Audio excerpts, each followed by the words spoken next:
What is going on, guys? Jason Burke here, Styles Clash for Life, coming at you on YouTube today with another edition of The Drive-In, where I review recently released films and tell you guys whether they're worth watching, worth waiting for, or worth skipping altogether. Excuse my camera. And today I'm bringing you guys the second review of the day, another 2021 review, where I'm bringing you guys a film called Werewolves Within. Now, a lot of you guys watching the indie horror stuff, you've heard of this film because you know director Josh Rubin. So I will tell you, I rented this movie over the weekend, and I will get into it right now with the credits. It is written by Mishna Wolf, directed by Josh Rubin, who you guys know from Scare Me fame on Shudder, and starring Milana Varentrub, I hope I'm pronouncing that correctly, who is the AT&T girl, I believe, on the AT&T commercials, who has gotten much publicity over the years, as well as Sam Richardson. Now, this film, it is based on two things. Number one, there was a game a lot of people played as kids called Mafia. I never played it, but I heard they're doing like phone versions of this game now. There are newer versions that have come out. A lot of my friends have played this game Mafia as kids. Essentially, you pick a few people to be. One person is God. He elects certain people as the Mafia, and then the Mafia goes around killing the innocent people, and the innocent ones have to figure out who the Mafia is before it's too late. So this game was made up for kids, and I guess it was adapted into a Ubisoft video game several years ago. That's also called Werewolves Within. So this film, I guess, is loosely based on that kind of hunting game where the werewolves hunt down the innocent, and the innocent try and figure out who the werewolves are. So it is a werewolf version of a whodunit. So kind of a, I guess you could say Ginger Snaps meets Scream, kind of like a 90s werewolf meets 90s whodunit film. Again, I watched this because Josh Rubin is on my radar as a director-writer. He wrote, I think he wrote, but he definitely directed Scare Me, which is currently on Shudder, which is one of the best films, in my opinion, of 2020. I loved how current, how original, how fresh that film felt, and the trailers for this one look to be the same. There's a lot of positive and some negative in this review. First off, it runs an hour and 36, so you get about an hour and a half plus credits, which I think is exactly the right length for this film. Werewolf films tend to be fun and fast-paced, and I think an hour and 36 runs this pretty well. The two main characters are quirky and fun. I enjoy the two main characters. Milana Varentrub, who, again, like I said, was the AT&T girl. She's done a lot of acting. She's very marketable. She's personable. She's quirky. She fits this character of Cicely so well. She plays basically a postal woman, a mail girl. She goes around delivering the mail to this small town, this very small, paranoid town. And Sam Richardson plays the new forest ranger who comes over from a previous job. He's coming over to kind of watch over this small town and foresee this new development. There's a new kind of tycoon comes in, getting ready to build on their land, and some people in the town are for it and some are against it. And so this forest ranger comes in to kind of police the area and see this development over time. One of the biggest things that I like about Josh Rubin's direction here is the environment that he creates. Right away, you see this town. Big snowstorm, always snowing, automatically gives you the isolated feel of what this town is. And you see a bunch of over-the-top caricatures right away. You see the town built on not only paranoia about this incoming development that could build over their town, but also the kind of characters that come out of it. You see the neighbors that are very quirky. You see the one seems to kind of be like always drinking or on drugs. She's like a knitter that's like high energy. You see a couple of other neighbors who come across like trailer park people who are just like over the top. How do I even explain these people? You have the tycoon in town who's this big boss man who's making these development deals. You have another one who runs this kind of hotel that people are staying at. And she's kind of, there's a couple, a wife and a husband, who are kind of old inhabitants of this town. So right away, you have this town that is divided on two sides. Ones that are pro-building on the land to make money, and ones that are anti-building on the land because they want to preserve the scenic nature of their town. So right away, you have a divide and a reason for paranoia. And I think that environment and paranoia are the two best things that fuel this film. Essentially, the film it's metaphorical, it's allegorical, but it's also a werewolf film. And so it becomes, as the story gets told, through your two kind of innocent, quirky main characters, Cicely and Finn Wheeler, the ranger and the mail lady. Um, are there actually werewolves in this film, or are there not? Is it just the paranoia that is driving this town crazy? And that is one of the biggest things that separates this film, is that it divides the story in two parts. You know, who is the werewolf that's behind this stuff? And is there actually a werewolf, or is it the people themselves that are creating a werewolf to hurt this town?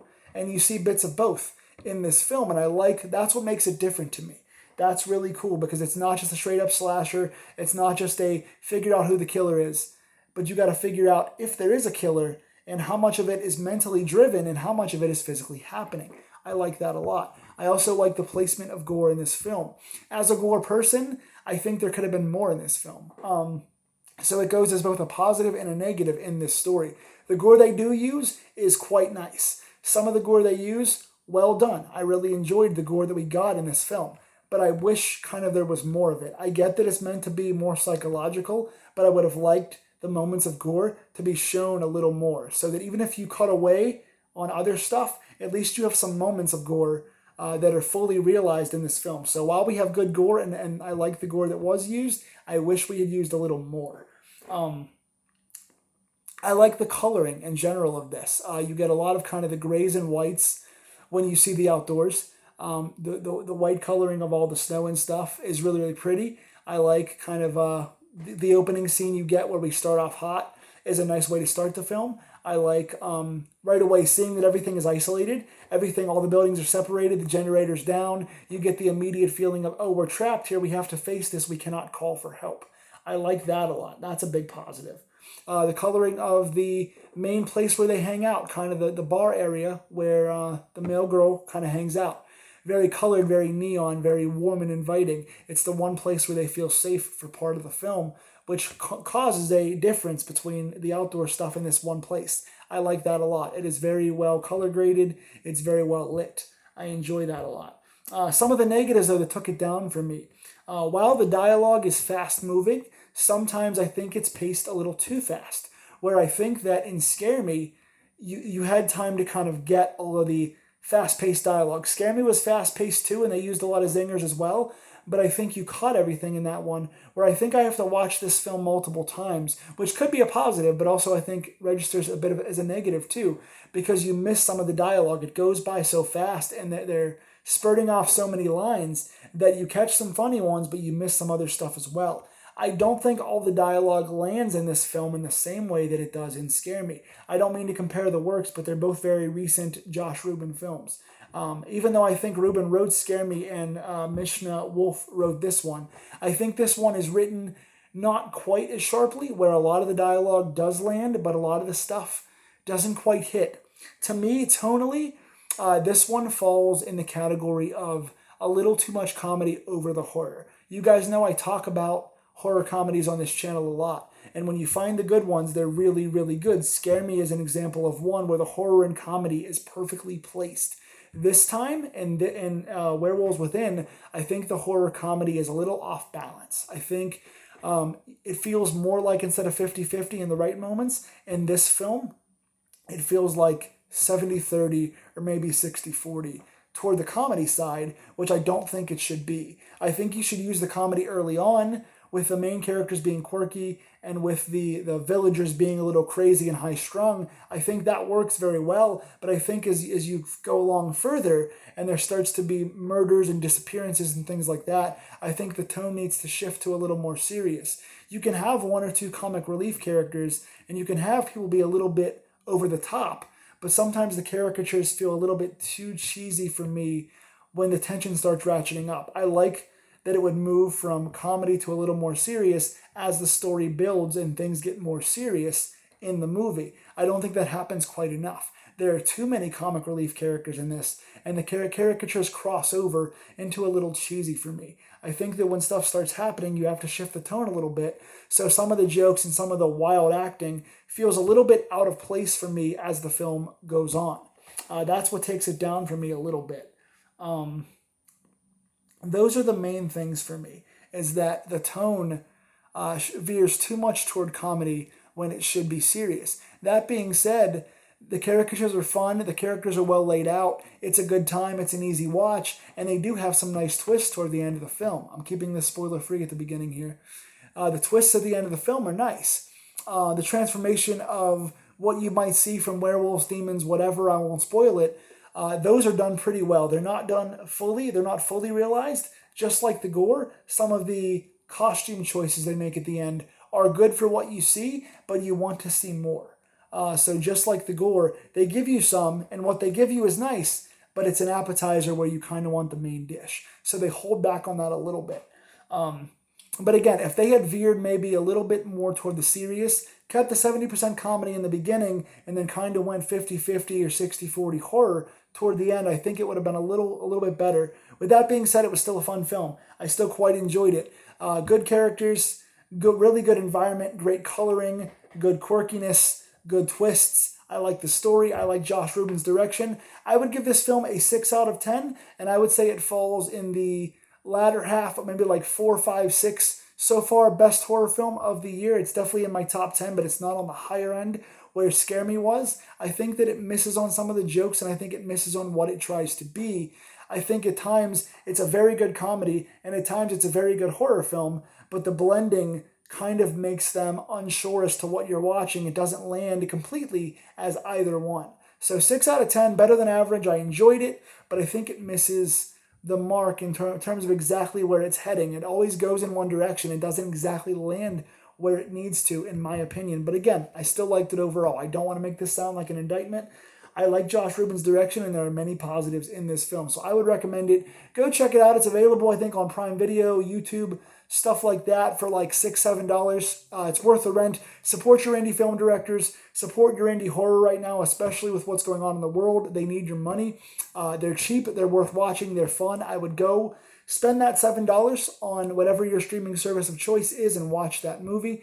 That being said, here are your spoilers for those of you guys that have seen it or want to hear the spoilers.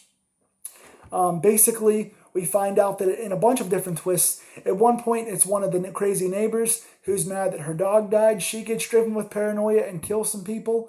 One of the couple characters who has a husband, he grabs one of the girls and he's about to kill her because he thinks she's a witch. So he goes a little crazy, or a werewolf, so he goes a little crazy. Then the land developer gets mad because they're not supporting his land development, so he goes a little crazy. So the whole time you're being led to believe, oh, maybe it's the ranger because he came from previous places where there were werewolf attacks. So you believe that it's the ranger. Then you believe it's some of the constituents. Then you believe it's the land developer. And then it comes back to be that it's the male girl who killed the actual male guy and stole his outfit. She's actually the actual werewolf behind this. So she turns and she manipulates all the people in the town to make it easier to kill and feast on them. So the whole time, you don't really know where it is. You think that it's maybe psychological, and I believed that the werewolf is an allegory for all the werewolves within, the people that are crazy, that are actually making this up in their heads and killing each other on their own beliefs. But then it actually does become the male girl who killed the actual male guy and moved in here to make these kills easier for herself. She gets killed at the very, very end, and there are 3 main survivors. One guy, which they make you believe up in the mountains as a hunter, is one of the killers earlier. So 3 survivors. They do kill the werewolf at the end. But yeah, it takes you in a lot of psychological directions to actually give you a werewolf at the end of the film. So pretty clever, good twists. Again, tonally it missed for me. Some of the jokes missed for me, but it is a fun, easy watch. 6 out of 10. I enjoyed it. I look forward to what this team, including Josh Rubin especially, does in the future. Tell me in the comments below if you saw it, what you think. I would recommend you go see it right now on your streaming service of choice. If you want to see me review other future horror indie films, tell me in the comments below what you would like. Like, share, and subscribe to this channel for more horror film reviews, acting, sports reviews, other different stuff like that. Movies of my own as well that I've created, book updates of my own that I've written, and other things like that. So please subscribe to the channel. Tell me in the future what you'd like to see me review, and I will see you guys soon.